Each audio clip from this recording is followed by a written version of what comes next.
یہی چار خلفاء ہے میرا عقیدہ، یہی چار خلفاء ہے میرا عقیدہ، یہی چار خلفاء ہے میرا عقیدہ، ابو بکر فاروق عثمان علی ہے۔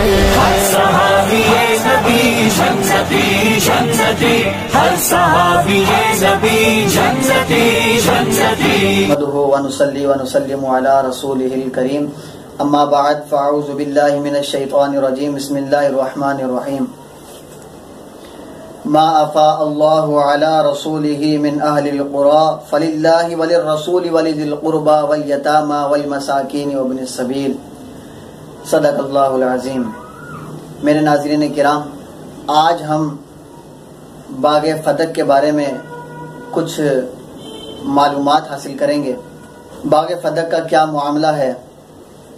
باغ فتق مال فے میں سے تھا، اور مال فے کی تعریف عظیم محدث ملا علی قاری رحمۃ اللہ تعالی علیہ مرکات میں مفاتیح میں لکھتے ہیں کہ مال فے وہ ہے جو کفار سے بغیر قتال کیے حاصل ہو۔ اب فتق کیا چیز ہے؟ فتق ایسی زمین ہے جس میں کثیر باغات تھے، جو کفار نے مغلوب آ کر بغیر قتال کیے مسلمانوں کے حوالے کر دیا تھا، تو یہ ایسی زمین کو مال فے کہتے ہیں۔ اب مال فے کے جو مصارف ہیں، یعنی جس کا مال جن لوگوں پر خرچ ہوتا ہے، وہ کون ہے؟ مصارف کون کون اس کا استعمال کر سکتے ہیں؟ اب یہ اس کی تعین کسی عام شخص نے نہیں کی، کسی لوگوں میں سے، انسانوں میں سے کسی نے نہیں کی، بلکہ رب کائنات نے خود قرآن پاک میں اس کے بارے میں حکم ارشاد فرمایا ہے۔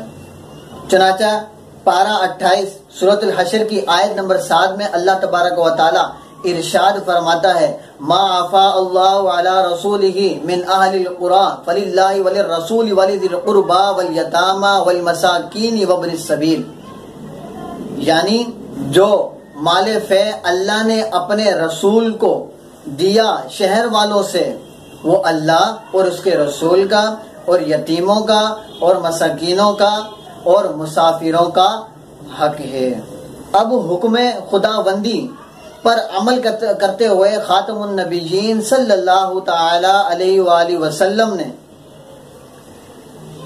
اسے اپنے اہل و عیال، ازواج مطہرہ وغیرہ پر خرچ کیا، اور تمام بنی ہاشم کو بھی اس کی آمدنی میں سے کچھ مرحمت فرمایا۔ مہمان اور بادشاہوں کے جو سفراء تھے، ان کی اس سے مہمان نوازی کی جاتی تھی۔ اس سے غریبوں اور یتیموں کی امداد بھی فرماتے تھے۔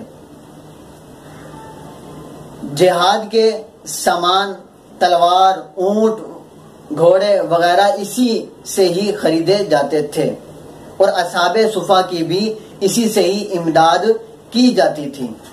ظاہر ہے فتق اور اس قسم کی دوسری زمینوں کی آمدنی کے مذکورہ بالا تمام مسافر کے مقابلے میں بہت کم تھی۔ اسی سبب سے بنی ہاشم کا جو وظیفہ خاتم النبیین صلی اللہ تعالی علیہ وسلم نے مقرر فرمایا تھا، وہ زیادہ نہیں تھا۔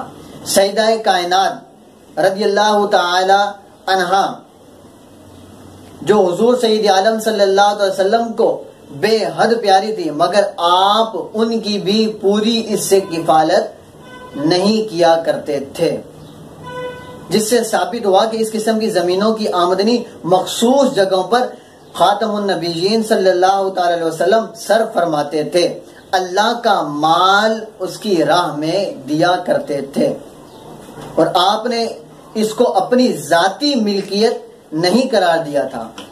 پھر جب سرکار اقدس صلی اللہ تعالی وسلم نے ظاہری پردہ فرمایا، تو اس کے بعد خلیفہ اول غار یار عاشق اکبر حضرت ابو بکر صدیق رضی اللہ تعالی عنہ کے قبضے میں آیا، تو آپ نے ویسے ہی اس کا استعمال کیا جیسے خاتم النبیین صلی اللہ تعالی علیہ وسلم نے کیا تھا۔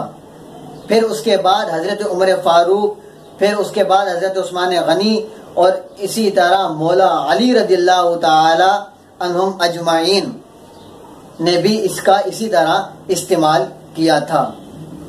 اور پھر اس کے بعد حضرت علی رضی اللہ تعالی عنہ کے بعد حضرت امام حسن کے قبضے میں آیا. پھر اس کے بعد حضرت امام حسین رضی اللہ تعالی عنہ کے قبضے میں آیا.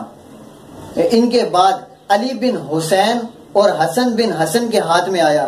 ان کے بعد زید بن حسن بن علی برادر حسن بن حسن کے تصرف میں آیا. پھر مروان اور مروانیوں نے اسے اپنی جاگیر بنا لیا. یہاں تک کہ حضرت عمر بن عبدالعزیز رضی اللہ تعالی عنہ کی خلافت کا زمانہ آیا تو انہوں نے باغ فدق کو ویسا ہی کر دیا جیسا کریم آقا صلی اللہ تعالی علیہ وسلم کے زمانہ مبارکہ میں تھا. باغ فدق اس تاریخ سے واضح طور پر معلوم ہوا کہ معاملہ کچھ بھی نہیں تھا، بس کچھ لوگوں نے حضرت ابو بکر صدیق رضی اللہ تعالی عنہ پر الزام لگایا اور ان کو مطعون کیا. اب اس چیز سے بالکل ثابت ہو گیا.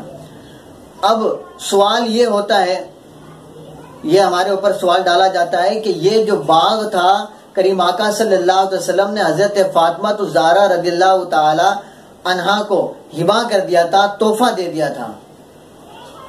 تو ایسوں کے لیے یہ ہے کہ یہ بات بالکل سراسر غلط ہے، یہ افترا باندھا جا رہا ہے. اہل سنت کی معتبر کتابوں سے یہ بات ثابت نہیں ہے کہ کریم آقا صلی اللہ تعالی وسلم نے حضرت فاطمہ الزہرا رضی اللہ تعالی عنہا کو باغ ہبا کر دیا تھا، بلکہ کریم آقا صلی اللہ علیہ وسلم نے حضرت فاطمہ الزہرا رضی اللہ تعالی عنہا کو باغ فدق نہ دینا یہ چیز ثابت ہے، نہ دینے کی یہ چیز ثابت ہے. جیسا کہ سنن ابی داؤد یہ سیاہ ستہ میں سے ہے، اس میں روایت موجود ہے. حضرت مغیرہ رضی اللہ تعالی عنہ سے روایت ہے کہ حضرت عمر بن عبدالعزیز رضی اللہ تعالی عنہ کا زمانہ خلافت آیا تو آپ نے مروان کو جمع کیا اور ان سے فرمایا یہ فدق جو ہے یہ کریم آقا صلی اللہ تعالی علیہ وسلم کے پاس تھا، جس کی آمدنی وہ اپنے اہل و عیال میں خرچ کرتے تھے اور بنی ہاشم کے بچوں کو پہنچاتے تھے اور اس سے مجرد مرد اور عورت کا نکاح کرواتے تھے. ایک مرتبہ حضرت خاتون جنت حضرت فاطمہ الزہرا رضی اللہ تعالی عنہا نے کریم آقا صلی اللہ تعالی علیہ وسلم سے سوال کیا کہ فدق انہی کے لیے مقرر کر دے، تو اس پر کریم آقا صلی اللہ تعالی علیہ وسلم نے انکار فرما دیا اور آپ کے زندگی بھر وہ باغ ایسے ہی رہا. پھر آپ کا جب ظاہری وصال ہوا تو اس کے بعد خلیفہ اول حضرت ابو بکر صدیق رضی اللہ تعالی عنہ کا خلافت کا دور آیا تو آپ نے ویسا ہی کیا جیسے کریم آقا صلی اللہ تعالی علیہ وسلم نے کیا تھا. پھر آپ بھی اس دنیا سے رحلت فرما گئے. پھر اس کے بعد خلیفہ ثانی حضرت عمر فاروق اعظم رضی اللہ تعالی عنہ کا دور خلافت آیا تو آپ نے ویسا ہی کیا جیسا کریم آقا صلی اللہ علیہ وسلم نے اور حضرت ابو بکر صدیق رضی اللہ تعالی عنہ نے کیا تھا. یہاں تک کہ یہ باغ مروان تک پہنچا. وہ اپنے دور میں فدق کو اپنی جاگیر میں ان لوگوں نے بنا لیا تھا، یہاں تک کہ وہ عمر بن عبدالعزیز رضی اللہ تعالی عنہ کی جاگیر بنا. پس میں دیکھتا ہوں جس چیز کو کریم آقا صلی اللہ تعالی وسلم نے اپنی پیاری بیٹی فاطمہ الزہرا کو نہ دیا تھا تو اس چیز میں میرا حق کہاں سے آیا. تو اس کے بعد آپ نے ارشاد فرمایا لہٰذا میں آپ لوگوں کو گواہ بناتا ہوں میں نے فدق کو اسی دستور پر واپس کر دیا جس دستور پر کریم آقا صلی اللہ تعالی وسلم نے رکھا تھا. حضور سید عالم صلی اللہ تعالی علیہ وسلم کے زمانہ مبارکہ میں جیسے اس کے مصارف تھے ویسا کر دیا. اب اس حدیث پاک سے حضور سید عالم صلی اللہ تعالی علیہ وسلم کا سیدہ کو باغ فدق نہ دینا واضح طور پر ثابت ہو چکا ہے۔ باقاعدہ اس کے علاوہ شرح ابن حدیث جو شیعوں کی معتبر کتاب، مذہبی کتاب، یہ کتاب نہج البلاغہ کی شرح ہے، اس میں ایک روایت کے الفاظ یہ بھی ہیں، سنیے۔ جب فاطمہ الزہرا رضی اللہ تعالی عنہا نے فدق طلب کیا تو حضرت ابو بکر صدیق رضی اللہ تعالی عنہ نے کہا، میرے ماں باپ آپ پر قربان، آپ میرے نزدیک صادقہ اور امینہ ہیں۔ اگر حضور صلی اللہ علیہ وسلم نے آپ کے لیے وصیت کی ہو یا وعدہ کیا ہو تو میں اسے تسلیم کرتا ہوں اور باغ فدق آپ کے حوالے کر دیتا ہوں۔ تو سیدہ کائنات خاتون جنت رضی اللہ تعالی عنہا نے فرمایا کہ فدق کے معاملے میں حضور صلی اللہ علیہ وسلم نے میرے لیے کوئی وصیت نہیں فرمائی۔ اب اس روایت سے بھی معلوم ہو گیا کہ حضور صلی اللہ تعالی وسلم نے حضرت سیدہ کائنات کو یہ باغ ہبہ نہیں کیا تھا۔ یہ ویسے ہی ایک افتراء باندھا جاتا ہے، ایسے ایک اپنی طرف سے آواز اٹھائی جاتی ہے۔ تو ہمیں اپنے بزرگوں کے فرمان پر، ان کے اقوال اور افعال پر عمل کرنا چاہیے، جس طرح احادیث مبارکہ میں آیا، قرآن پاک میں آیا، اسی طرح ہمیں عمل کرنا چاہیے، اپنی زندگی بسر کرنا چاہیے، نہ وہاں کی سننی چاہیے نہ یہاں کی سننی چاہیے، صرف حق بات بیان کرنا ہی چاہیے۔ وہ کہتے ہیں نا کہ حق بات بیان سرے دار کریں گے، اگر یہ جرم ہے تو یہ جرم 100 بار کریں گے۔ اللہ تعالیٰ عمل کرنے کی توفیق عطا فرمائے۔